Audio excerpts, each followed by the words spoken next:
stand in glory. I will see his face, and there I'll serve my King forever in that holy, holy place.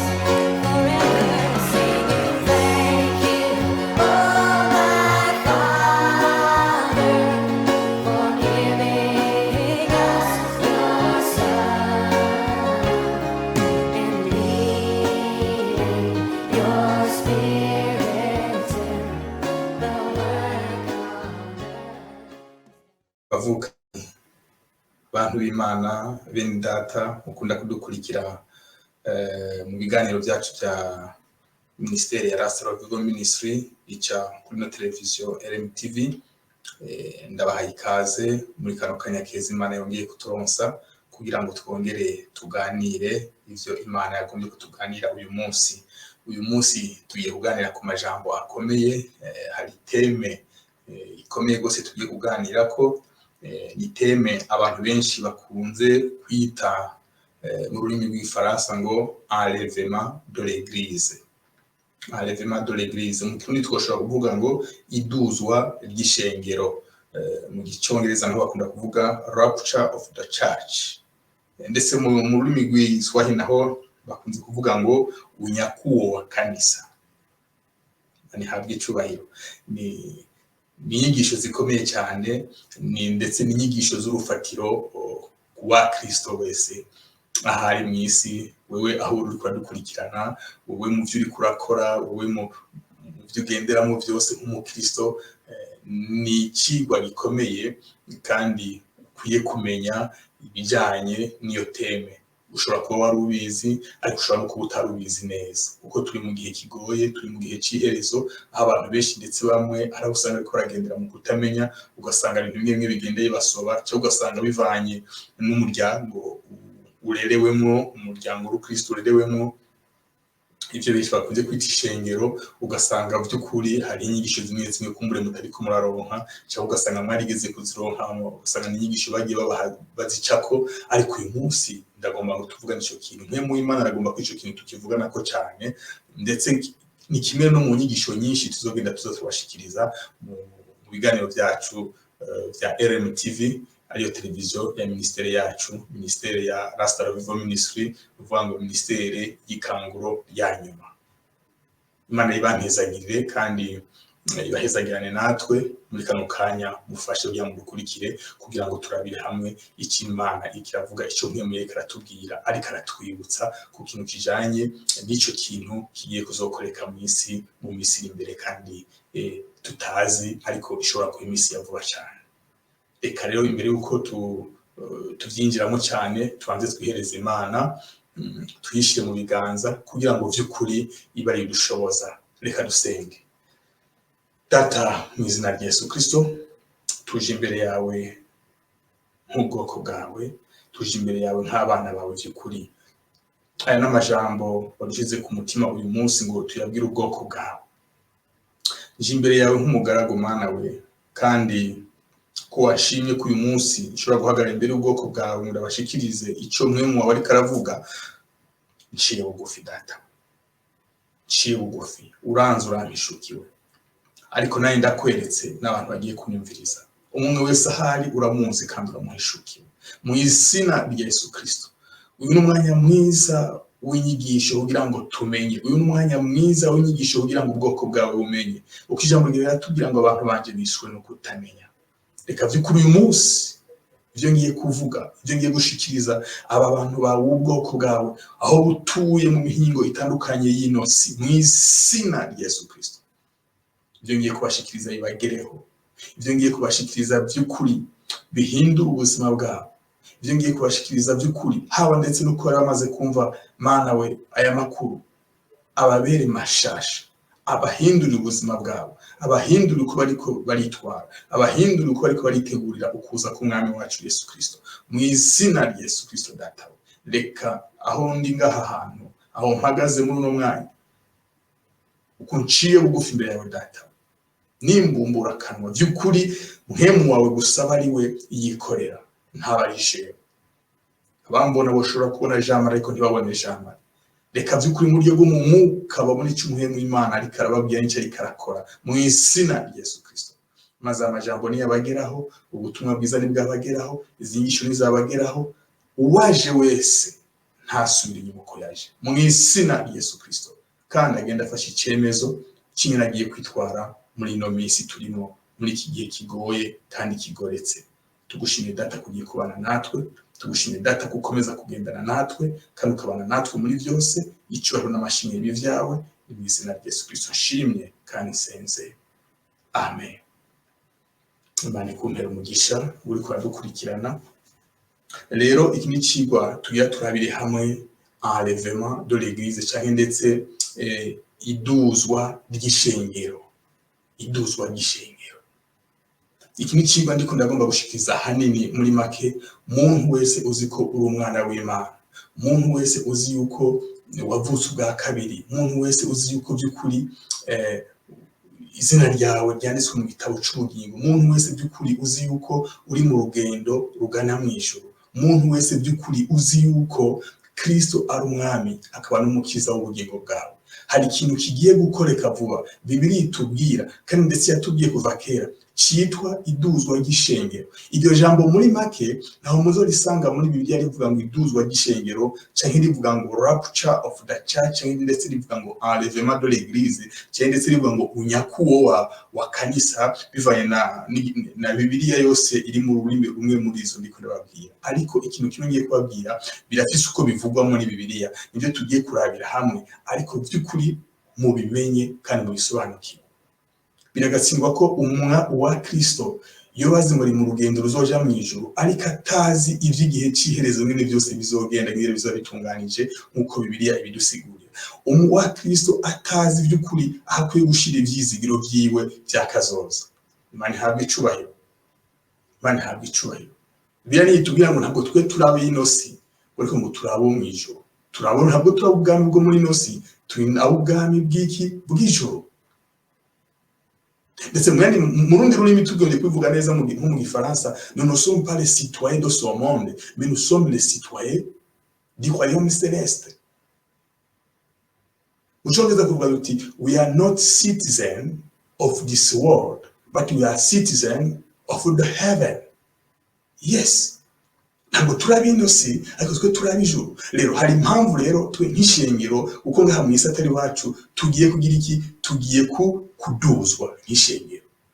Ariko dukwiye kwitegura nyine tuzogira iki, tuzoduzwa. Kuko uyu munsi ushobora kuba witwa ko nk'umuntu uri mu ishengero, ushobora kwitwa umwana w'Imana, ariko ugasanga uwo munsi Bibiliya yatubwira widuzwa ry'ishengero, uwo munsi Bibiliya yatubwira wa enlèvement y'ishengero, uwo munsi Bibiliya yatubwira wa rapture of the church of Christ. Ugasanga uwo munsi by'ukuri ukuze ko gitumbuka, nkuko bitubwira ngo umunsi uzoza gitumbuka, umunsi uzoshika ugasanga by'ukuri ntiwiteguye, ugasanga ayo mahirwe by'ukuri urayabuze yuko uduzwa mu bandi. Imana ifashe cyane. Reka tudatevye tubiganireho kandi gatoya. By'ukuri ni kubera iki hazohiduzwa ry'iki gishengero? Kuko uyu munsi wa none abantu benshi baracafise mu mitima yabo yuko ngo barindiriye ngo umunsi ngo w'umuhero w'isi, ngo barindiriye umunsi w'umuhero w'isi, ngo ubwo byose ngo bikaza birangiye, ngo ubwo nyene ngo abantu twese ngo kazoshaka iki, ngo umuhero w'isi ngo hama ngo Imana ugacicira urubanza abantu. Ariko suko biteguye, suko bimeze. Hari n'abandi uyu munsi wa none bakiri muri za mvugo za kera ndetse ziwacu mu Kirundi, sinzi mu bindi bihugu imigenzo yabo bavuga ngo agapfuye ngo kabazwa ivu. Suko bimeze. Twebwe nk'aba Kristo suko tumeze. Twebwe nk'aba Kristo ntabwo agapfuye kabazwa ivu, kuko turabinosi. Kandi ndetse ikindi twebwe aba Kristo ntidupfa. Bibiliya yatubwira neza ngo twe dusinzira mu itiro ry'iki, ngo ry'urupfu. Ngo turasinzira, ntidupfa, turasinzira. Mu yandi majambo, twaba turiho, twaba twitwa nk'uko bavuga ngo turapfuye, twe tuba turiho by'ukuri. Tuba twapfuye kubw'umubiri, ariko by'ukuri kubw'umutima, kubw'impwemu, twe tuba turiho. Alors, niyo mpamvu rero nuko yatuma tuganira ni kubera iki by'ukuri ishengero rizoduzwa. Hari impamvu ishengero rizoduzwa, kuko hari ikintu gikomeye kigiye gukoreka mu isi. Mwibuke Imana ugiye gusoma Bibiliya kuva mu gitabo c'isezerano rya kera ukabandanya ndetse no mu gitabo c'isezerano rya kera ndetse gushika ku muzo umwami wacu Yesu Kristo, Bibiliya iratubwira cyane gose ukuntu Imana iriko iragendana n'ubwoko bwayo, igihugu cande ca Isirayeli. Bane habwa icubahiro. Ariko nta na hamwe Bibiliya muzosanga by'ukuri iriko iravuga mu buhanuzi bwagiye buvugwa, mu buhanuzi bwagiye buza burashikirizwa ubwoko bw'Isirayeli, bababwira yuko hazobaho abantu by'ukuri bari muco twita ishengero. Nta na hamwe muzosanga na hamwe mu buhanuzi ariko haravuga ko twebwe nk'ishengero tuzoba turiho. Nta na hamwe Bibiliya tuvuga nk'ishengero. Ariko ndagira ndababwira ikintu kimwe. Ariko ndavuga mu buhanuzi bwagenda bushikirizwa iki ubwoko bw'Isirayeli. Nta na ubwoko bw'Isirayeli bwigira bwabwira Imana ibubwiye yuko hari abandi bantu bazobaho bitirirwa izina ryiwe, twebwe ishengero. Oya. Ariko hari ukuntu twebwe twahabaye, ariko Imana yari ibizi. Mu mugambi w'Imana ivyo vyarimo ko twebwe uyu munsi wa none tuzoba twitwa iki abana b'Imana. Kuko usomye igitabo cy'ubwuzure bwa kera, Bibiliya igenda ivuga neza yuko ubwoko bw'Isirayeli nibo bwari ubwoko bw'Imana.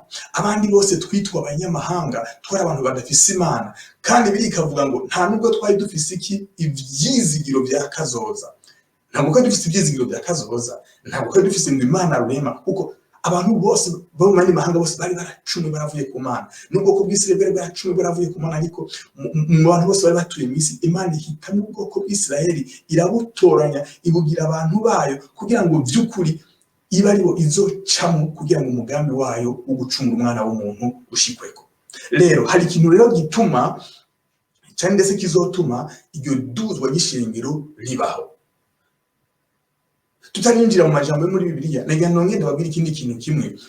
Imana ikigena n'ubwoko bw'Isirayeli by'ukuri, uri kwasoma igitabo cy'ubwuzure bwa kera, turabona ko cyane Imana yamiri kumwe n'ubwoko bw'Isirayeli.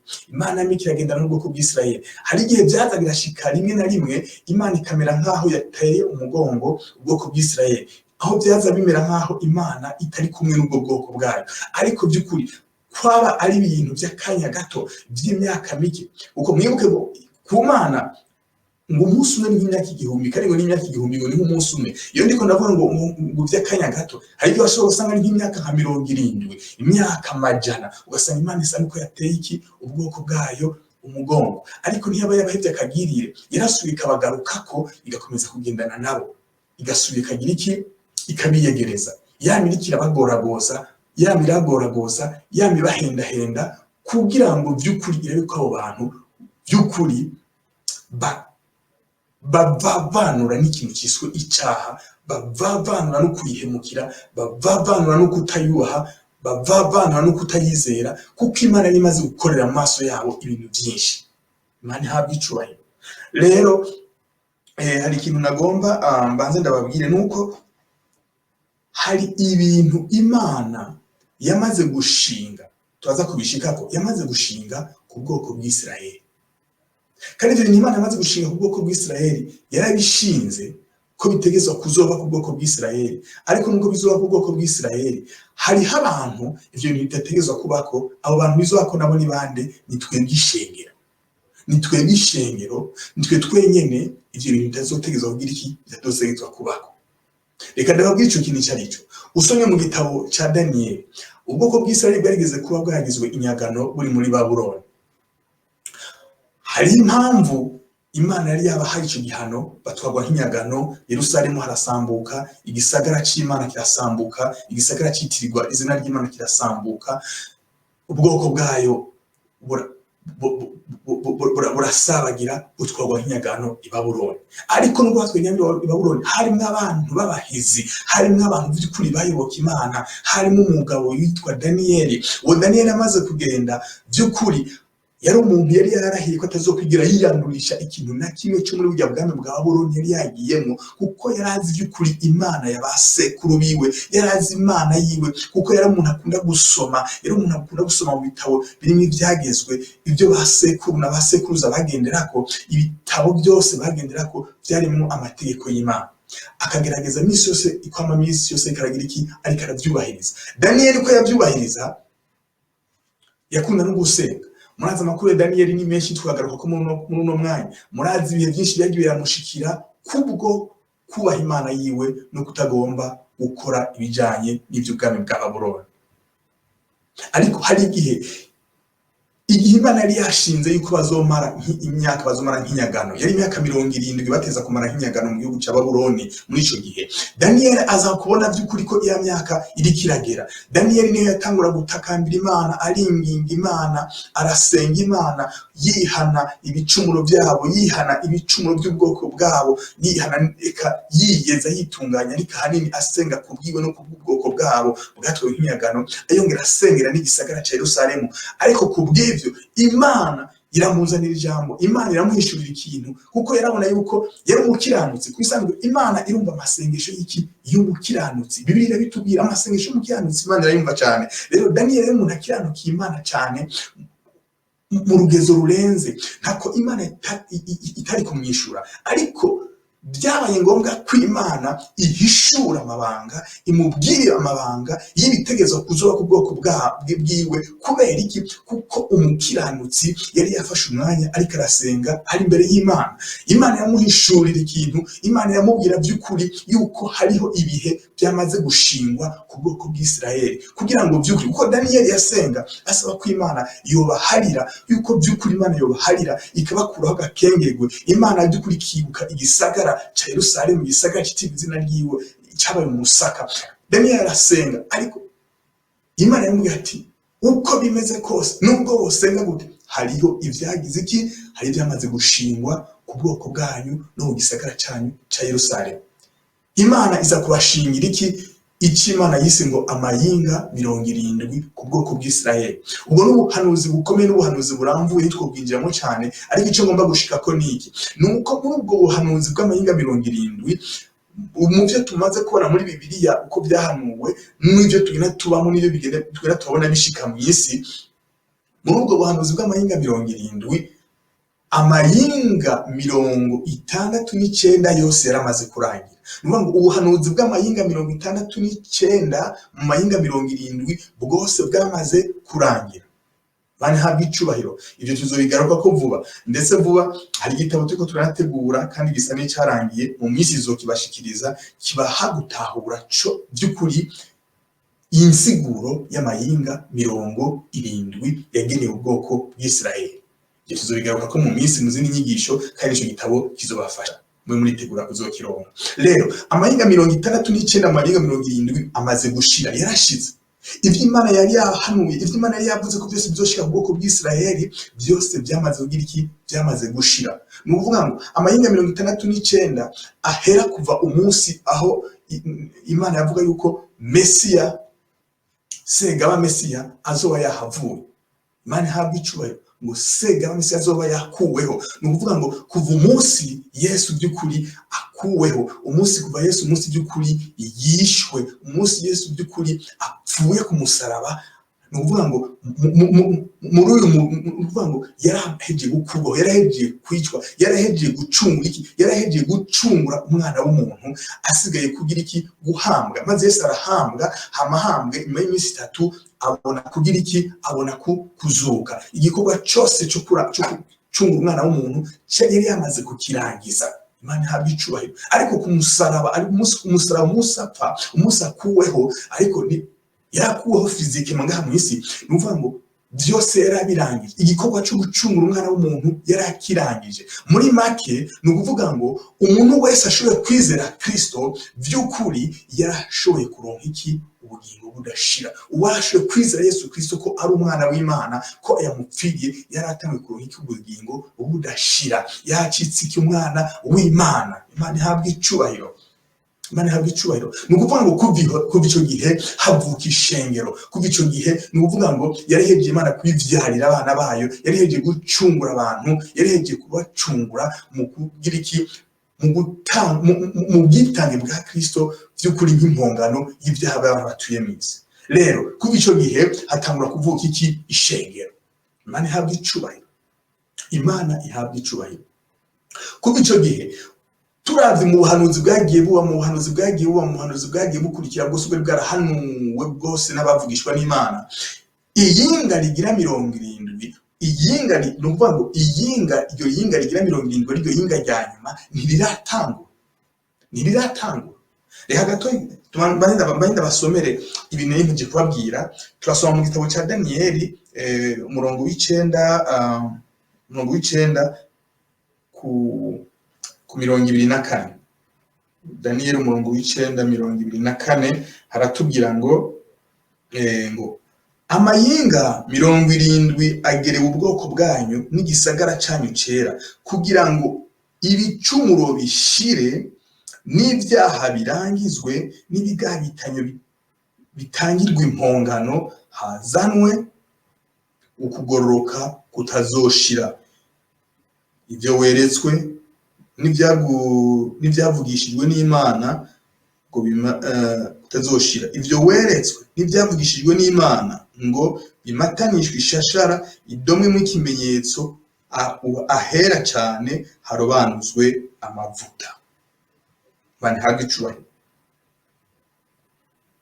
Nubango hari impamvu Daniyeli asenga, we yasenga asabira ubwoko bwiwe, yongera asaba n'igisagara cya Yerusalemu ngo by'ukuri Imana yongere ivyibuke. Ariko Imana yavuye ko ayo mayinga 70, mwibuke tuzoyibona muri icyo gitabo muzobisoma, iyinga rimwe ringana n'imyaka 7. Nubango iyinga rimwe ringana n'imyaka 7. Nubango amayinga 70 mugwize niyo myaka 7 muce mutora imyaka bitwaye. Ibyo yose ko byagiye biraba byarakwiranye neza n'amayinga 39. Muzoyibona muri icyo gitabo cyane muzi n'icyo uzogera turagira.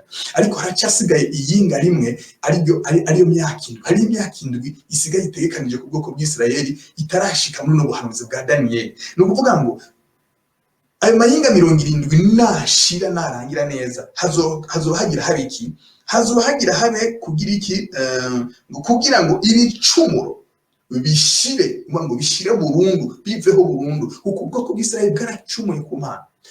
Muri make baranse Imana, baranse umwana wayo. Ariko hari ikintu Imana igiye kuzokora, ndetse no muri iki gihe gisigaye by'ukuri Imana yikurireho ubwayo ikitwa igicumuro kiveho burundu.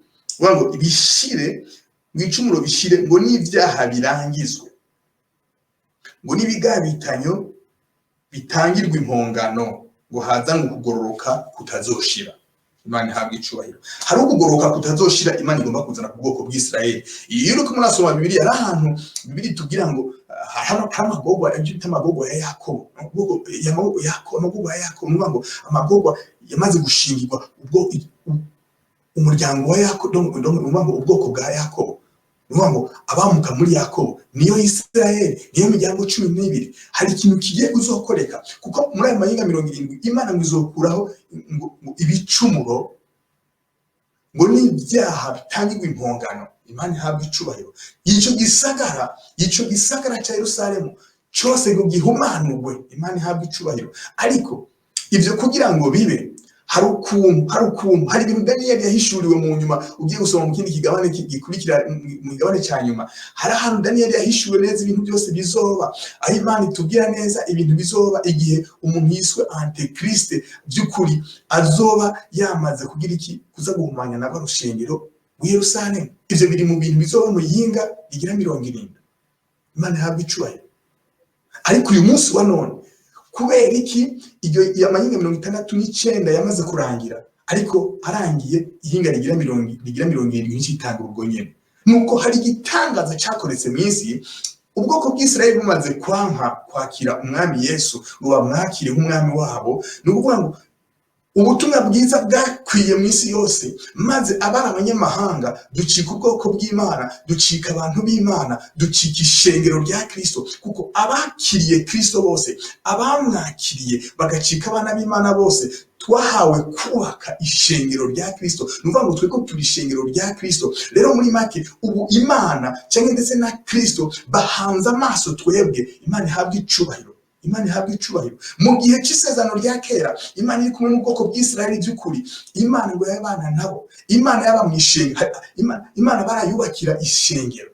Imana ihabwe icubahiro. Imana barayubakira ishengero, urushengero, Imana yabamwe urwo rushengero, kugira ngo ishobore kubana n'iki, n'ubwoko bw'Isirayeli. Ariko imbere ko bayubakira urushengero, Imana yabamwe isanduku ryera, Imana yagendana n'ubwoko bw'iki, bw'Isirayeli. Ariko uyu munsi wa none Imana Imana yamaze guhindukiza umugongo, ubu Imana iri mu ishengero rya Kristo.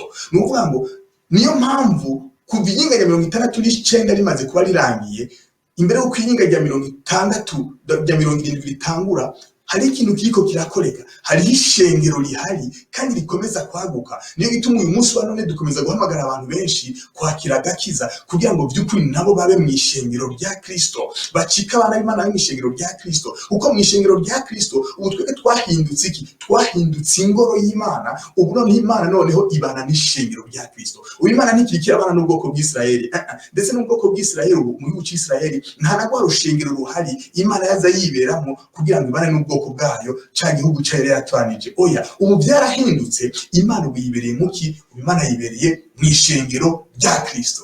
Imana ihabwa icyubahiro.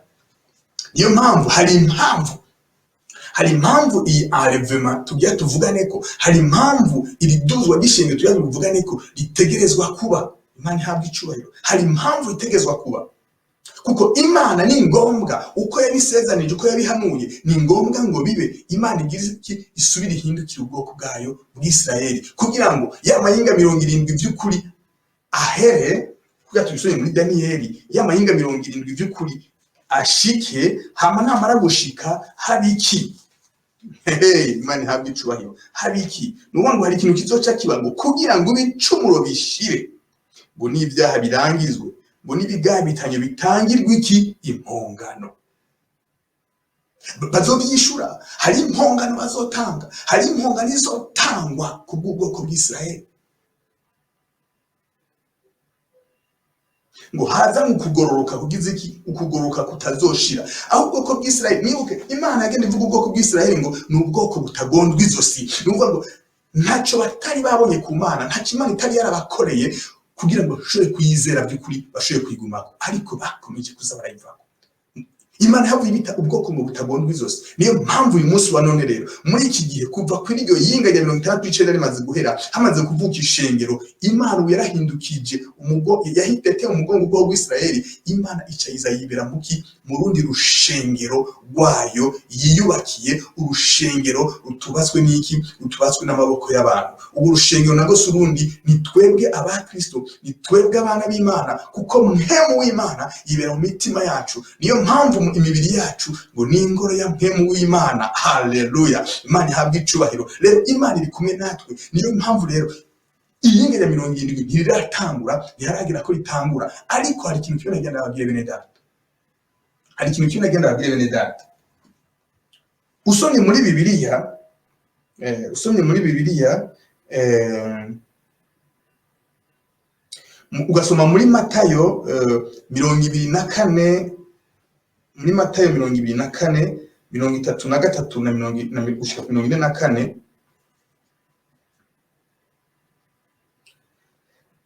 ni igihe Yesu yari arasigurira intumwa, ariko yaraheje kubabwira ibimenyetso bizogaragaza mu kugaruka kwa Kristo, ugaruka kwiwe. Imana ihabwa icyubahiro. Ariko ngo arababwira ikintu kimwe, ngo arababwira ngo nuko namwe nimwabona ibyo byose bishyitse, ngo muze mumenye ko ari hafi ku rugi. Ngo ndababwira ukuri, ngo ab'iki gihe ntibazorangira ibyo byose bitarashika. Ngo ijuru n'isi bizorangira, ngo ariko amajambo yanjye ntazobaho. Amen. Imana ihabwa icyubahiro. Imana ihabwa icyubahiro. Imana ihabwa icyubahiro. Imana ihabwa icyubahiro. Ariko Imana yongera babwira ngo reka gato ndababwira ikindi kintu.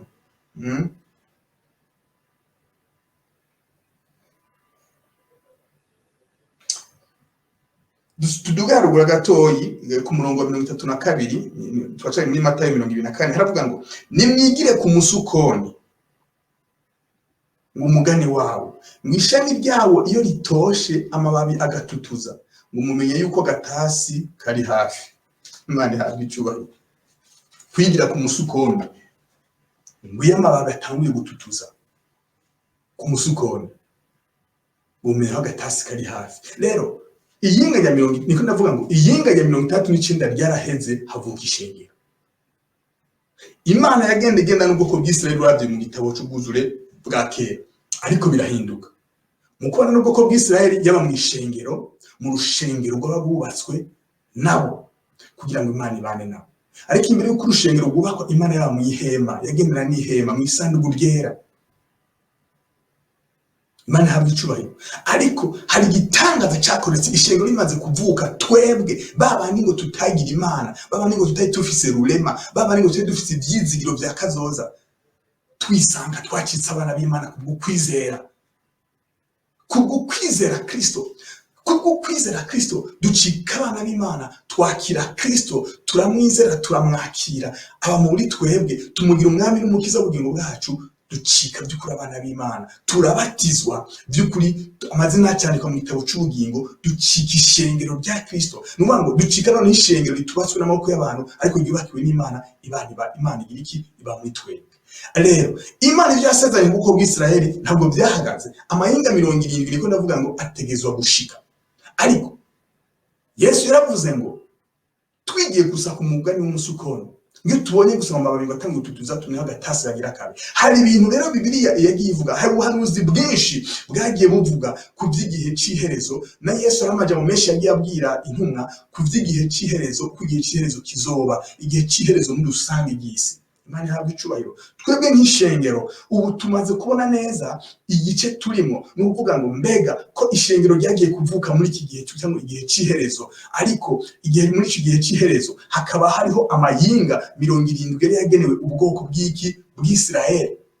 Kandi amayinga yagenewe 70 yagenewe ubwoko bw'Isiraheli, muvanga amayinga 70 aza guherahera mu gihe cy'iherezo.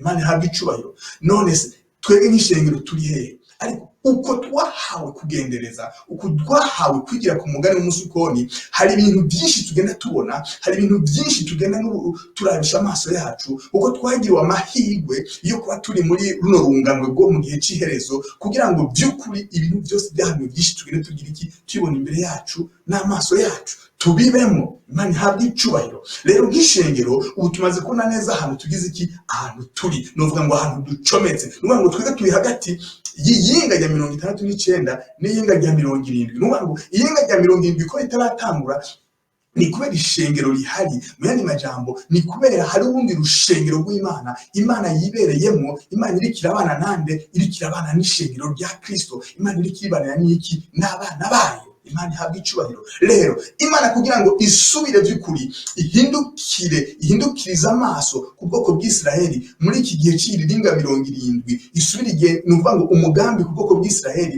ibyo Imana yasezeranye ku bwoko bw'Isiraheli byongere bisubire bishike ku bwoko bw'Isiraheli, birasabwa by'ukuri ko ishengero ryongera isubira rikahava. Imana ihabwa icubahiro. Kandi Kristo yarabisezeranye mu ijambo ry'Imana, yarabisezeranye ishengero iteza kuhava. Hariho ubugeni turindiriwe, Imana ihabwa icubahiro. Hari ubugeni turindiriye, hari ubugeni dukwiye kwitaba.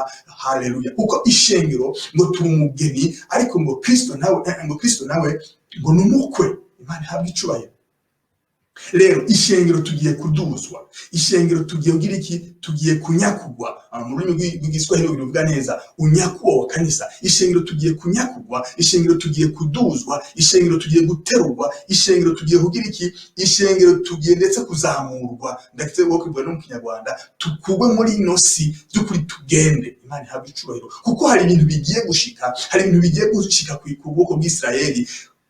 Imana ihabwa icubahiro. Imana igiye gukuraho icyaha gishire, Imana igiye gukuraho ibicumuro. Imana ndetse igiye ubwoko bw'Isiraheli, hari impongano zitegeza gutangwa kugira ngo ibyo bintu bihave burundu, ubwoko bw'Isiraheli bwezwe. Imana ihabwa icubahiro. Igisagara cya Yerusalemu gitunganywe kubwo kumuvumo. Imana ihabwa icubahiro.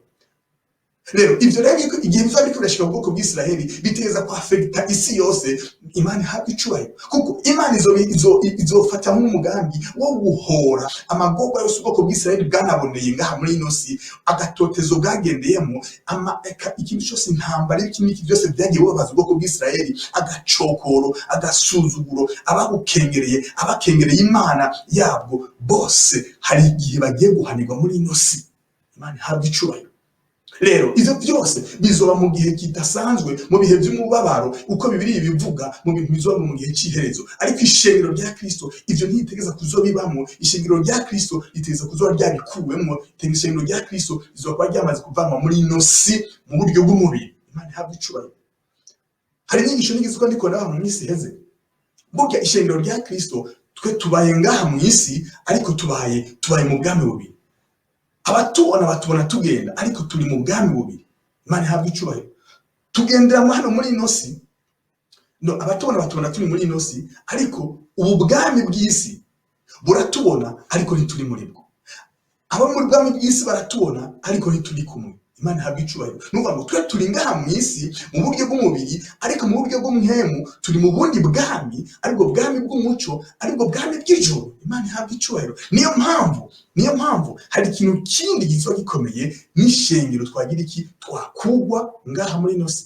Nuvuga ngo Yesu yaramaze kuducungura, ubugingo bwacu yaramaze kubucungura, ntabwo tugipfuye by'ukuri mu buryo bw'umuhemu, ariko mu buryo bw'umubiri umubiri urashobora gupfa. Mu buryo bw'umubiri umubiri wacu urashobora gupfa. Imana ihabwe icubahiro. Ariko umubiri wacu nubwo waba upfuye, Bibiliya yatubwira neza ngo ntabwo twe tuba dupfuye, ngo tuba dusinziriye itiro ry'urupfu, kuko hari igihe kigiye kugera tukazamurwa, ndetse tugaterurwa, ndetse tukanyakugwa, ndetse tukagira iki, tukaduzwa nk'ishengero, tukagenda gusangana n'Umwami wacu Yesu Kristo, tukava muri ino si. Abantu bose bazoba bahora batubona, abantu bose bazoba bahora batwumva, abo twahora dukorana, abo twahora tugendana batubure. Nuvuga ngo hazoba icyo twita disparition, tukivuze mu Gifaransa, abantu bazotubura by'ukuri.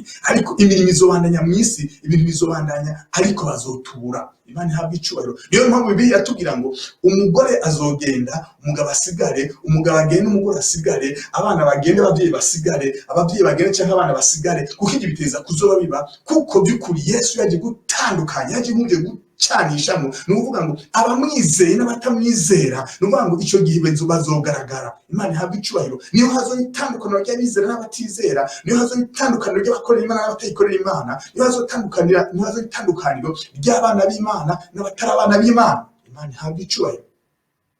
Imana ihabwe icubahiro. Bene data, iyi kintu ntimugifate nka nkama. Birashoboka yuko uyu munsi wa none utaruzi by'ukuri ko hazoba iki iterwa, yuko hazoba iki by'ukuri iduzwa gishengero. Birashoboka ko uyu munsi wa none wowe uciyumvira ngo hazoba iki, ngo murindira umuhero w'isi. Eka haba namba wa Kristo ukeneye kumenya mbega ibintu byose by'iki gihe bavuga by'icyerezo bizogenda gute. Ariko hari ikintu kimwe kigiye kuza, kandi nico ishengero uyu munsi wa none giteguriye. Reka ndabwire bene data, ntabwo tubaye ngaha mu isi nk'ishengero tudashobora kuza turiruranisha aya majambo. Aya n'amajambo y'ubufatiro, aya n'amajambo kuwa Kristo, aya n'amajambo by'ukuri, n'amajambo dutera ibyizigiro, n'amajambo by'ukuri yuzuza amahoro mu mitima yacu, uko dufise ibyizigiro yuko turi mu gutahuka tugenda iwacu. Bibiliya yatubwira ngo ntabwo turi by'ukuri ab'ino si, ariko turabo mu bwami bwa data, turabo mu bwami bw'ijuru. Imana ihabwe icubahiro. Nous ne sommes pas les citoyens de ce monde, mais nous sommes les citoyens célestes. Imana ihabwe icubahiro. We are not citizens of this world, but we are citizens of the heaven. Praise the Lord. Imana ihabwe icubahiro. Negenda ndabwira ngo bene data, iyi si wacu. Birashoboka ibintu byinshi birakugota, biriko biragukwega. Turi mu gihe kigoye. Yesu yavuze ngo turi mu gihe kigize iki, kigoretse. Imana ihabwe icubahiro. Wiha igihe cyane ari igihe kigoye kandi kigize iki, kigoretse. Imana idufashe cyane. Ariko bene data, hari ibyizigiro. Kandi ijambo ry'Imana ritubwira ngo ntahari dufise ibyizigiro ngo atari kuki, atari ku Mana. Imana ihabwe icubahiro. Ntahari dufise ibyizigiro atari hehe, atari mu ijuru. Kuko ngo niho tuzeye umukiza, niho umukiza wacu ari, niho umukiza wacu azogaruka ava aje kudutora kugira ngo atujaneyo. Yesu yavuze ngo nzoza kubatora, ngo ndabatware kuko ngo kwa data ngo hari ibibanza, ngo ngiye kubategura ibibanza byinshi. Imana ihabwe icubahiro. Reka sindabatevye, tubanze dusoma amajambo gatoyi atubwire neza ingene by'ukuri iryo duzwa y'ishengero rizogenda. Bibiliya itubwira gute iryo duzwa y'ishengero rizogenda gute.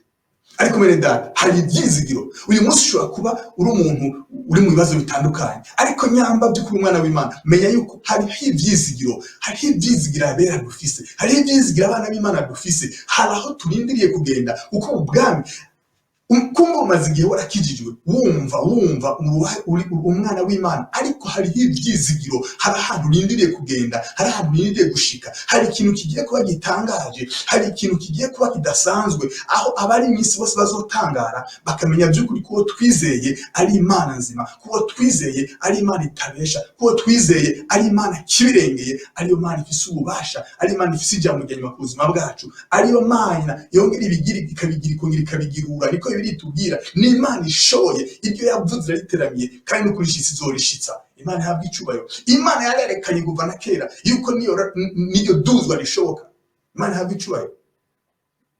Iduzwa rishoboka. Umuntu ashobora kubikubwira cyangwa ukabisoma muri Bibiliya ukamenya nk'uzazaniwe, ariko ngenda kubwire ngo hariho ba Enoke baradugijwe.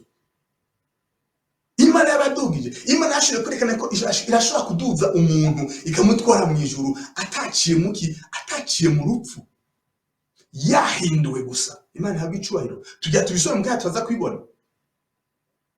Si twese tuzopfa ngo dusinzire iryo tiro ry'urupfu. Ariko hari abazohindurwa. Yesu niyagaruka tukiri mu mubiri tuzohindurwa, ngo mu mwanya wo gukubita urugohe tuzohindurwa gusa. Imana ihabwa icubahiro. N'abazoba barapfuye bazogira iki? Abazoba barapfuye bazozuka, bazukira ubuzima budashira, maze duteramwe nabo tugende dusanganire Kristo. Tujya tubisoma amajambo mu byumvirize neza. Imana ihabwa icubahiro. Ibyo navyo hari umuntu yamaze kubyerekana, ko bishoboka. Satani yo guhenda cyangwa abatizera Imana bo guhenda ibyo ntibishoboka, ariko ndagenda kubwira ngo hari umuntu umwe atangaje. Hari Imana, hari umwana w'Imana, hari Kristo. Uwo yarapfuye arahambwa, arajya mu bwo arahambwa, amara iminsi 3 arazuka. Amaze kuzuka yaradugijwe, intumwa zibe zimubona. Imana ihabwa icubahiro. Dufise Imana ikomeye. Imana ihabwa icubahiro. Ushobora kuba uyu munsi utaruzi ikintu cya enlèvement, utaruzi ikintu cyiduzwa, ariko ndagenda kubwira ngo mene data ndagutera intege, nongenda gutera ibyizigiro. Vuba turaduzwa, vuba turarerurwa, vuba turanyakugwa, turakurwa muri ino si tuje gusangana n'umwami wacu Yesu Kristo. Nani habi icubahiro. Bana habi icubahiro. Reka dusome aya majambo. Reka tubanze dusome mu gitabo mu cete cya mbere c'Abanyetesalonika igice cya 4. Imana ihabwa icubahiro. Mu cete cya mbere c'Abanyetesalonika igice cya 4 kuva ku murongo wa 16 gushika ku murongo wa 17. Haravuga ngo kuko umwami wacu bwiwe azoza. Haleluya. Kuko umwami wacu bwiwe azoza, ngo amanutse avuye mu ijuru, aranguruye ijwi rirenga, ngo hamwe n'akamo k'umumarayika mukuru, ngo n'inzamba y'iki y'Imana. Haleluya. Ngo maze abapfiriye muri Kristo, ngo nibo bazobanza kuzuka, ngo maze natwe ngo bazoba bakiriho dusigaye tuzosha duteruranwa nabo mu bicu, ngo dusanganire umwami mu kirere, ngo niho tuzokwama tubana n'umwami. Ngo nuko mwiruraneshe ayo majambo. Imana ihabwa icubahiro. Imana ihabwa icubahiro bene data. ariko reka ndabongereze ko andi majambo ngenda bongere, kuko ari batubwiye byo guhinduka, ariko baratubwiye gusa ngo baratubwiye n'ikintu gusa gikomeye, ngo kuko umwami wacu bwiwe azoza. Imana ihabwa icubahiro. Azoza. Imana yacu ihabwa icubahiro. Azoza. Ngo amanutse avuye hehe? Amanutse avuye mu ijuru, ngo aranguruye ijwi rirenga, ngo hamwe n'akamo k'umumarayika mukuru n'inzamba y'Imana, ngo maze abapfiriye muri Kristo nibo bazobanza kuzuka, ngo maze natwe bazoba bakiriho dusigaye tuzosha duteruranwa nabo, ngo mu bicu dusanganire umwami mu kirere. Imana ihabwa icubahiro. Ariko harakantu ngaha muri Tesalonika batavuga, ariko ngiyanda babwire tukarabire hamwe muri muzeye mu Bikorinto ba mbere igice cya 15. Reka tuyarabire hamwe muri Korinto ba mbere 15 kuva ku murongo wa 51 gushika ku murongo wa 54. Imana ihabwa icubahiro. Naho haravuga ngo ngwehe ndababarira akabanga. Ntituzosinzira twese. Haleluya. Ntituzosinzira twese. Imana ihabwa icubahiro. Ngo ariko twese tuzohindurwa. Twese tuzohindurwa. Ngo mu kanya gato, mu kanya nkaho gukubita ingohe, aho inzamba y'iherezo izovugira. Kuko inzamba izovuga, abapfuye bakazurwa batagishobora kubora. Natwe tuzohindurwa. Imana ihabwa icubahiro. Haleluya. Kuko uyu mubiri ubora ukwiye kuzokwambara ukutabora, kandi uyu mubiri upfa ukwiye kuzokwambara ukudapfa.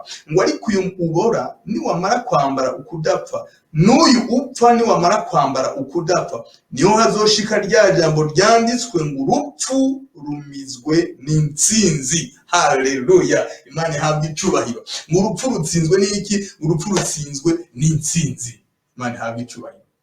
Reka ndababwire, Kristo yaraducunguye, ubugingo bwacu yarabucunguye, by'ukuri ntitugipfa spirituellement, ntitwapfa ntidupfuye spirituellement, turiho spirituellement, ariko niyo dupfuye kubw'umubiri, uwo munsi tuzohindurwa, imibiri yacu ipfa, tuyite twambara imibiri idapfa, niho ngo urupfu ijyaja mu ryanditswe ngo urupfu rumizwe n'intsinzi. By'ukuri n'umubiri wacu tuzoba turonkeye intsinzi, kuko tuzoba twambitse umubiri ugize iki? Umubiri udapfa. Imana ihabwe icubahiro. Ariko bene data, mu misaya amajambo batubwiye mu Bitesalonika ba mbere no mu Bikorinto ba mbere, batubwiye neza yuko Yesu ngo azoza, wazanye n'umumarayika, ngo arangure n'ijwi rirenga, ngo n'umumarayika mukuru n'inzamba y'Imana, ngo maze ngo bazoba bari bamaze gupfa, bapfiriye muri Kristo. Imana ihabwe icubahiro. Abo bazoba bamaze gupfa bapfiriye muri Kristo, bamwe basinzire ryatiro ry'urupfu, bamwe batapfuye akagirire, bamwe babayeho by'ukuri mu buryo bw'impemu n'ubwo bapfuye. Imana ihabwe icubahiro. Ngo abo bantu tuzobitangira imbere,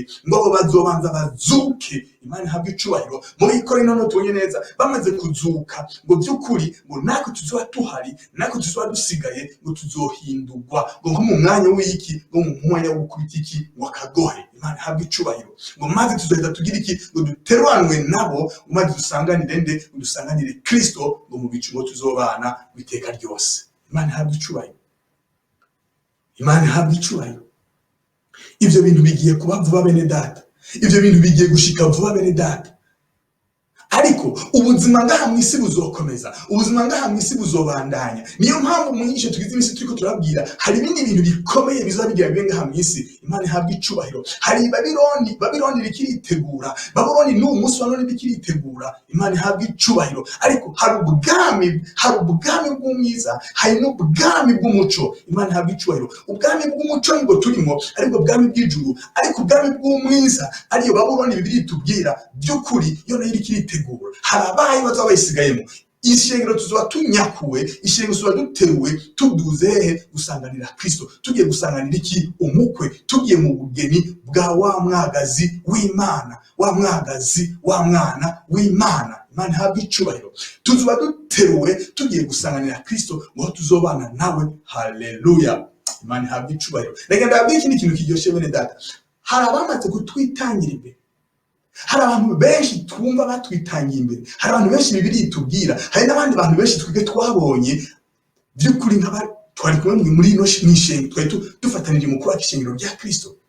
Hari abakizi batwitangiye imbere, hari abatubwiye ubutumwa, hari abatwigishije ubu butumwa bwiza, hari n'abandi bakomeye, hariho za ntumwa, hariho mu gihe cy'intumwa, hari abantu bo mu ishengero rya mbere gitangura, abo bose ngo bamaze gusinzirira muki? Bamaze gusinzira mu mwami. Imana ihabwe icubahiro. Ngo abo twebwe tuzoba tukiriho, tubaye tukiriho, n'ubuyozi uyu munsi aya mango ndiko ndavuga, tubaye tukiriho, ngo ntidushobora kubitangira imbere, kuko ngo ubwabo bazobanza kuzuka. Ubwabo n'ubu nyene arevuma Yehova, ubwabo nyene ngo babanza kuzuka, bagasura kwambara imibiri, imgo bakazukana bambaye imibiri iki? Imibiri idapfa. Natwe ubwacu twaraduhinduka tumaze kumva iki? Ya nzamba.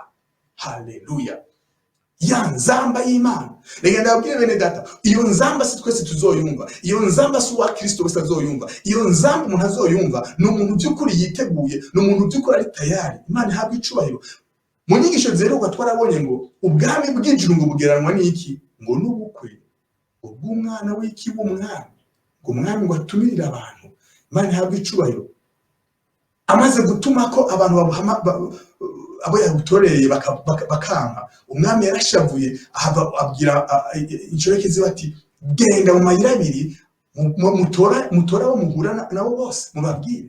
Nibo batwebwe babandi twara abanyamahanga. Uyu munsi wa none twamaze kwandikisha ibibanza, uyu munsi wa none twamaze gufata ibibanza muri ubwo bukwe. Imana ihabwe icubahiro. Uyu munsi twafashe ibibanza muri ubwo bukwe, ariko umunsi w'urubanza w'ukuri, umunsi by'ukuri urubanza ruzobera, Imana ihabwe icyubahiro, umunsi by'ukuri Yesu azorungikwa n'Imana kugira ngo aze gutora ishengero by'ukuri, uzosangwa atambaye impuzu z'ubukwe, uzosanga by'ukuri impuzu z'ubukwe nazibabwiye, uzosangwa by'ukuri adatunganiye Imana, atagororokeye Imana, atari mu kugororoka, atari mu kwezwa, atari mu gukora icyo Imana kiramusaba, atari gukora agenda mu ijambo ry'Imana, uwo azosigara, uwo by'ukuri ngo azotorwa atagwe hanze. Imana idufashe cyane.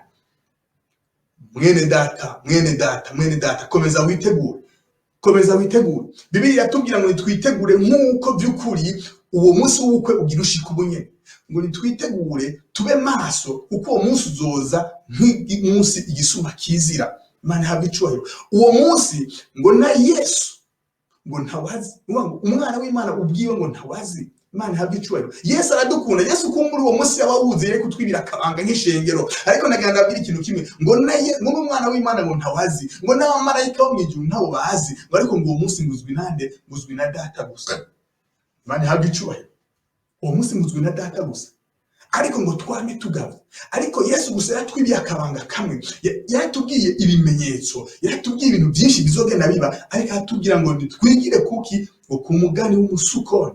Mwe tubonye amababi ngo atangiye gututuza, gutumye agatasi kegereye. Hari ibimenyetso byinshi turiko turabona, hari ibyahanuwe byinshi turiko turabona, ndetse dufatiye no kuri ubwo buhanuzi bwa Daniel bw'amahinga 70, tumaze kubona neza ko amahinga 69 amaze gushira, ariko hari yinga rya 70 itaratangura. Turavye biriko birakoreka mu isi, turavye biriko biraba ahana hariya, turavye n'ibyo twumva n'ibiriko birakoreka ku bwoko bw'Isirayeli, ukuntu bariko baritegura nko kubaka urushengero rushasha, n'ibindi byinshi, turabona yuko by'ukuri iyinga rya 70 riri hafi gutangura. Bidufate ku buhanuzi bwinshi bwagiye buvugwa, iyinga rigira 70 turabona neza ko riri hafi gutangura. Turabona yuko by'ukuri Imana iri gusaba guhindukiriza umugongo ku bwoko bw'Isirayeli, kugira ngo by'ukuri iheraheze icyo yateguye ku bwoko bw'Isirayeli. Ariko uwo munsi ntawuzi. Bene data, ariko mukomeze kugaba, kuko twigiye ku mugani w'umusukoni, turabona by'ukuri ko amababi ariko aratutuza, agatasi kagira kagere. Imana ihabwe icubahiro. Kandi ngo mpemu w'Imana azosukwa ku bwoko n'umubiri wose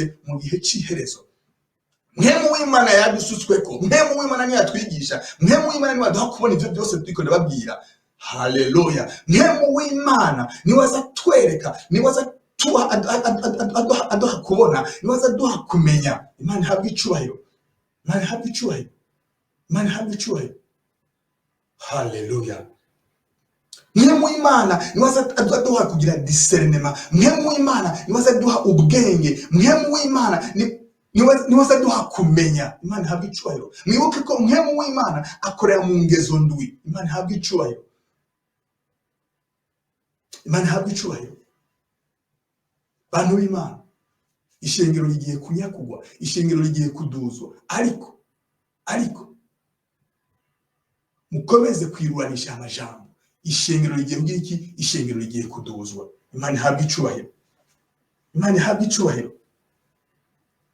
Imana ihabwe icubahiro. Niyo mpamvu imbere y'uko ishengero riduzwa,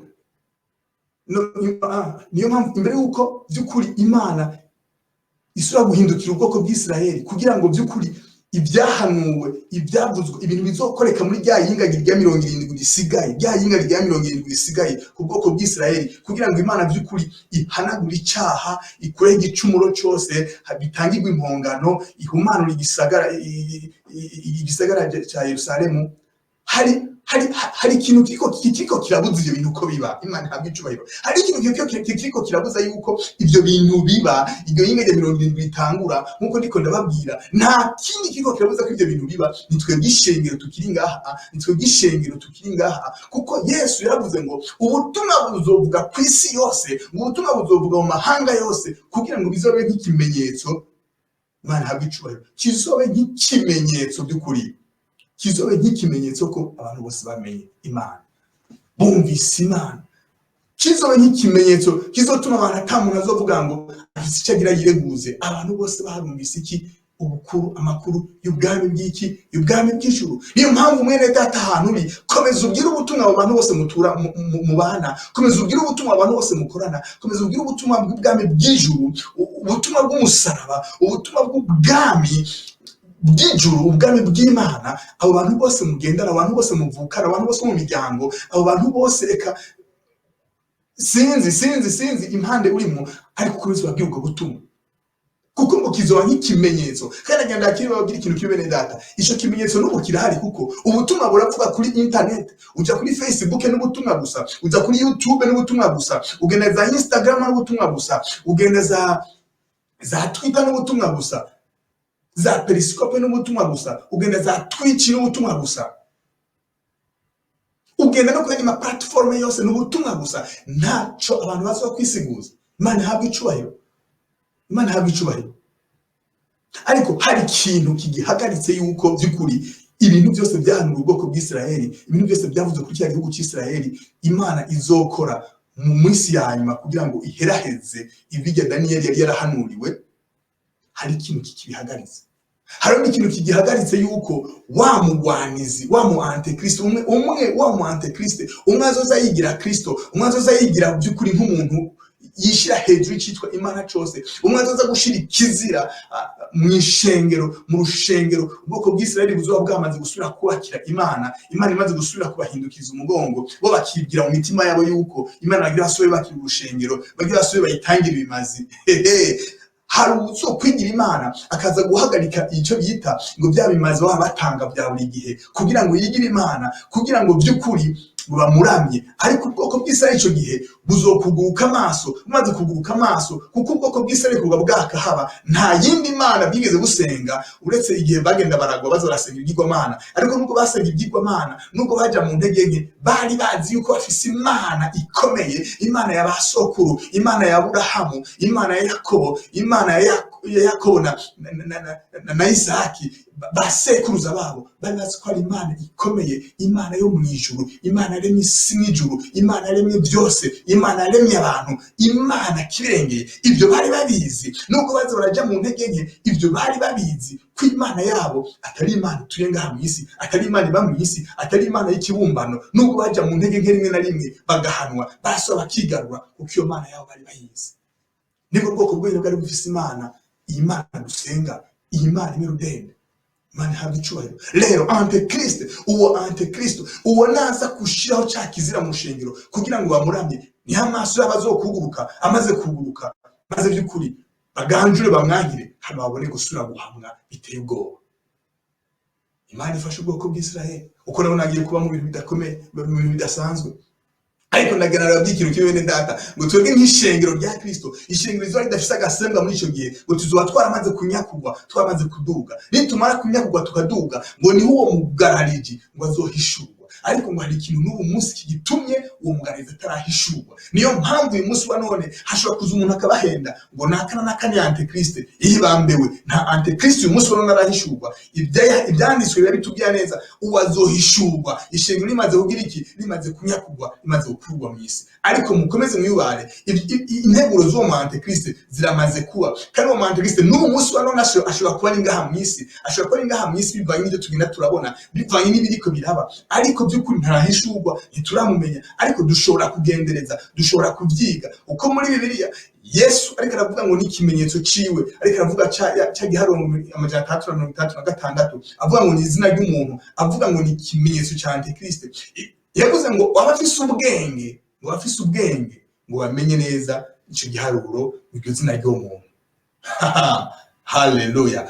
Nukuvuga ngo dushobora gukomeza kurondera, dushobora gukomeza kubimenya. Ariko nubwo tutobimenya, nubwo tutomenya uwo muntu ukazohishurwa, none ntabwo twomenya kuko azohishurwa mu twe twamaze kuduga. Imana habwe icubahiro.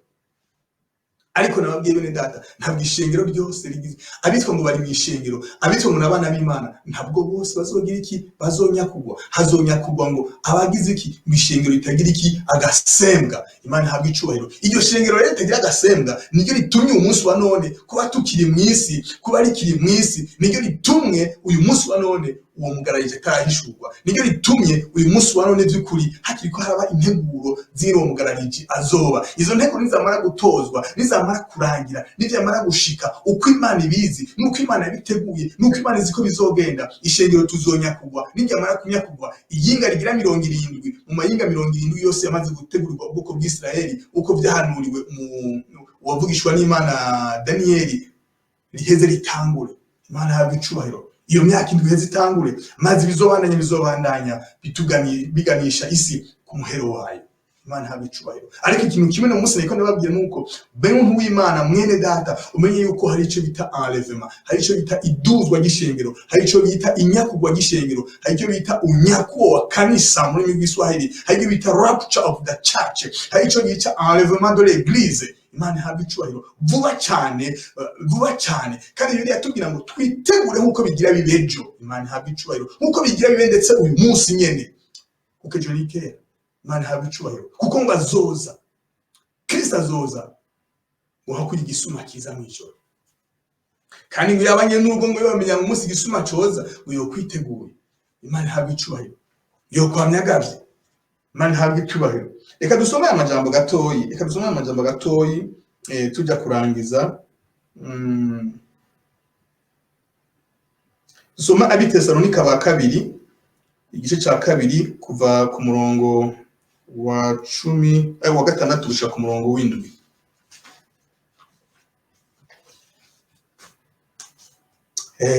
Abitesalonika ba kabiri kuva igice cya kabiri kuva ku murongo wa 6 gushika ku murongo w'indwi. None so ijambo ry'umutwe niyo rivuga ngo abagoreka ibyo kugaruka ku mwami wacu Yesu. Turasoma umurongo wa 6 haravuga ngo kandi none murazi ikibuza kugira ngo azahishurwe mu gihe ciwe. Ndazohishurwa mu gihe ciwe ni wa mugarariji mwate Kristo. Turasoma umurongo w'indwi ngo kuko ibanga ry'umugararizo n'ubu ririko rirakora. Imana idufashe cyane ngo mugabo hari ubibuza none gushitsa igihe azokurirwaho. Imana habwe icubahiro. Niho wa mugararizi azohishurwa, umwe umwami Yesu azokwicisha impemu ziva mu kanwa kiwe, azomutituza uguseruka kukuza kwiwe. Imana habwe icubahiro.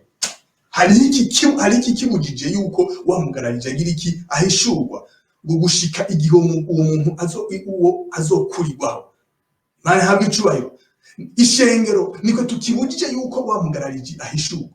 Niyo mpamvu uyu munsi hari ibintu byinshi tubona ngaha mw'isi, hari ibintu byinshi tubona biko yategurwa ngaha mw'isi bitegura umuzo wo mugararije. Ariko bene data nagenda babwira ikintu kimwe gusa, hariho iryo duzwa, hariho iryo nyakugwa, hariho iryo terurwa gishengero kugira ngo tugende gusangana umwami wacu Yesu Kristo aho tuzobana nawe akaramata. Imana habwe icubahiro.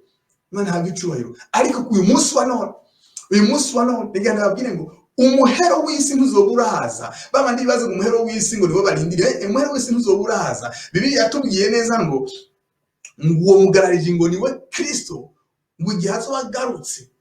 Imana habwe icubahiro. Ngo igihe Kristo azobagarutse ngaha ku isi ngo niwe uwo mugararije ngo Kristo ngo azomutituza ngo ijambo riva mu kanwa kiki ciwe. Imana habwe icubahiro. Tuzobibona mu nyisho zizokurikira. Ariko Kristo azomutituza ijambo rivuye mu kanwa kiwe. Nta no kubazo kwiga baragwana, ijambo ryiwe. Imana habwe icubahiro. Igihe Kristo azobagarutse ubwa kabiri hehe ngaha mw'isi. Imana habwe icubahiro. Imana habwe icubahiro. Negenda biri ikintu kibi bantu b'Imana. Yesu amaze kuza ngaha mw'isi incuro imwe gusa, igihe yaraje gucungura umwana w'umuntu, igihe yaje ndetse akigira umuntu, aho Bibiliya itubwira ngo jambo yigize umuntu abana natwe, aho Kristo yaje akaba umuntu agaca mu nda ya Mariya akavuka akabaho nk'Imana kandi ari umuntu. Imana habwe icubahiro kugira ngo aducungure gushika aho yadupfira ku musaraba. Igihe cyo kunyakugwa Yesu ntabwo azoza ngaha ku isi. Bibiliya yatubwira neza ngo igihe Yesu azobaje ngo aranguruye n'ijwi rirenga ngo n'inzamba y'Imana muri kumwe n'umumarayika mukuru, ngo ico gihe ngo bari bapfuye ngo bazozuka, ngo bari bapfiriye muri Kristo bazozuka, bapfiriye umwami bazozuka, ngo natwe bazoba turi bazima by'ukuri bari muri Kristo ngo tuzohindurwa, ngo hakanya wo kwita urugohe ngo duteranwe nabo dusanga dusanganire umukiza wacu, dusanganire Kristo mu bicu, mu kirere, ngo tuzobana iteka ryose. Yesu ntazogaruka ngaha mw'isi muri ico gihe, ariko azobaje mu gihe cyo kunyakura ikishengero. Ni nayo mpamvu muri ico gihe si abantu bose bazomubona, n'abitwa ko ari abana b'Imana bose ntibazomubona, ariko abazomubona ni by'ukuri abitwa ko ari abana b'Imana bazoba batagira agasembwa. Muri bandi make, muri andi majambo, si umuntu wese witwa umukristo azomubona, ariko ni umukristo azoba yiteguye, ni umukristo azoba atagira agasembwa, by'ukuri yambaye umwambaro w'ubugeni, niwe azonyakugwa akaduga akaza gusanganira Kristo. Imana ntabwo icubahiro. Birashoboka abakristo bazoba basigaye, Bibiliya yatubwira neza bazoba basigaye nyene kubwo kwiyanduza kwabo, kubyo bazoba barimwo, bazoba muri ico gihe cihamwa, bazoba muri ico gihe kidasanzwe, aho bazoba bari mu mananiza adasanzwe. Muri ico gihe ubwoko bw'Isirayeli buzoba burimo, nabo bazoba bari muri ivyo, muri ico gihe c'intwaro ya Antikristo, aho bazoba bazwi biteye n'ubwoba, bamwe ndetse bagapfa bakaba n'abamaratiri, abazobyishoboza, uko mpemu Imana ntazoba ngaha, ariko uzoshobora kubyishoboza bivanye no kumenya icabaye, bivanye nuko yari yaramenye Imana, ariko akijuza akabona n'ukuri ko yari yariyanduje, maze by'ukuri akongera akemera kuba umumaratiri, akanga gukurikira Antikristo, akanga gufata ca kidodo ca Antikristo cagihe Haruro 336, akemera gupfa nk'umumaratiri. Abo Bibiliya yatubwira neza ngo igihe Yesu azoba agarutse, Imana habe icubahiro, ya mayinga 70 aheze, ya myaka 7 iheze, ngo by'ukuri ngo nabo bazozuka, bazobapfa nk'abamaratiri, ngo bazozuka muri ico gihe, maze nabo bagira iki, maze baganzanye na Kristo mu gihe c'imyaka 1000 itekanijwe izobigire habe inyuma. Imana habwe icubahiro. Rero bantu b'Imana, dukomeze kwitegura. Bene data, komeza mwitegure, kuko uwo munsi uri hafi, kuko uwo munsi ugiye gushika. Dufashiye kubyanditswe, dufashiye kuri tugenda turabona by'ukuri uwo munsi uri hafi kugera. Dufatiye ku mugani w'umusukoni, turabona agatasi gagiye kuba, kuko ibyahanuwe, kuko ibintu byinshi byahanuwe byose tumaze kubibona, byinshi tumaze kubibona. Ni ukuvuga ngo igisigaye ni iki? Ni twebwe nk'ishengero gusa tugihagaritse, tugitumye by'ukuri wa mugarariji adahishurwa. Niyo mpamvu vuba turanyakugwa, maze wamugarariza hishurwe, kugira ngo umugambi w'Imana usozerwe, maze ubwoko bw'Isirayeli Imana buhindukirire umugambi wawe, ibyo yahanuye mu yinga rya 70 nabyo bishikweko, maze icyo Imana yavuze ikomeza kugiteramira kandi kizoshika. Ijambo ry'Imana yatubwira ngo ibiriho byose bizohava, ngo ibiriho byose bizoshira, ariko ijambo ry'Imana ntizokwigera rirangira, ntizokwigera rivaho. Imana ntabwo icubahiro. Bantu b'Imana, sino barambira cyane gose, ariko naganda avuye ngo murabahirwe, mukomeze mwambara umwambaro w'ubukwe, mukomeze mwitegure, uko vuba cyane, uko umunsi tutazi, umunsi na Yesu ubwiwe atazi. Imana ihabwa icubahiro, ariko Imana nyine gusa nibibuze. Imana izorungika Kristo atigenda uzane wa mugeni, Imana izorungika Kristo atigenda uzane wa mugeni, Imana izorungika umukwe atigenda uzane wa mugeni, maze ubukwe bube, maze dusanganire Kristo, tugende mu bugeni mu ijuru, tubane nawe, tunezererwe. Imana ihabwa icubahiro, ijuru ritunezererwe, kuzari tubonye nk'abahizi. Haleluya. Maze umunsi wo kugaruka kwa Kristo bwa kabiri, aje by'ukuri kwimisha ingoma yiwe ngaha mw'isi y'imyaka 1000, aje by'ukuri no gucira kw'amateka Antikristo, no kuboha Satani n'ibizokurikira byose, nkuko bitubwira tuzoya mwinshi izokurikira. Tugaruke tuganzanye na Kristo, kuko tuzoba turi abantu badasanzwe. Bibiliya yatubwira ngo tubikomangoma mu bwami bw'ijuru, tubikomangoma mu bwami bwa Data. Imana habwe icubahiro, tuzoganzanya na Kristo. Imana habwe icubahiro. Muntu w'Imana, komeza witegure, kuko birashoboka yuko nutagenda muri ico gihe ca enlèvement, nutagenda muri ico gihe cyo kunyakugwa, nutagenda muri ico gihe cyo kuduzwa, birashoboka yuko mu gihe ca tribulation, mu gihe cy'ihamwa, birashoboka yuko utazokwicumura nk'umumaratiri. Birashoboka yuko wananiwe by'ukuri kwitunganya, ufise mpemu w'Imana agukomeza, ufise mpemu w'Imana kwambika inkomezi z'Imana. Birashoboka yuko kandi amahirwe ni make yuko uzokwicumura nk'umumaratiri. Niyo gitona ngenda kubwire ngo hindura ivyirimo, ukomeze witunganye, kugira ngo witegurire iki? Witeguriye kunyakugwa, witeguriye kugira iki? Witeguriye kuduzwa, witeguriye kugira iki? Witeguriye kuzamugwa nk'ishengero, kumwe n'abandi bera bose, kumwe n'abatwitangiye imbere basinzira itiro ry'urupfu, abo tuzobona nk'igitangaza bazutse, natwe tugahindurwa, maze tukazorugira rimwe, tukarerurwana hamwe, tugiye gusanganira umwami wacu Yesu Kristo. Bana habwe icubahiro, Imana habwe icubahiro.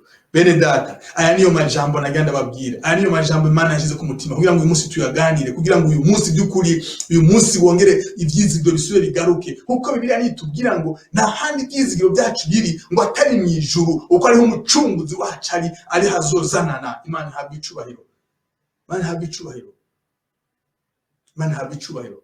Kandi noneho Bibiliya tubwira ngo tureretse ijuru risha ngo n'isisha aho kugororoka bizoba. Imana ihabwe icubahiro. Niyo mpamvu muri Daniyeli Imana ngo izo bigomba gushiraho iki, gukuraho icaha burundu, ikureho iki, ibicumuro, ngo maze ngo bitangirwe impongano, ngo maze ngo ishireho kugororoka gushasha, ukugororoka kutazovaho. Imana ihabwe icubahiro.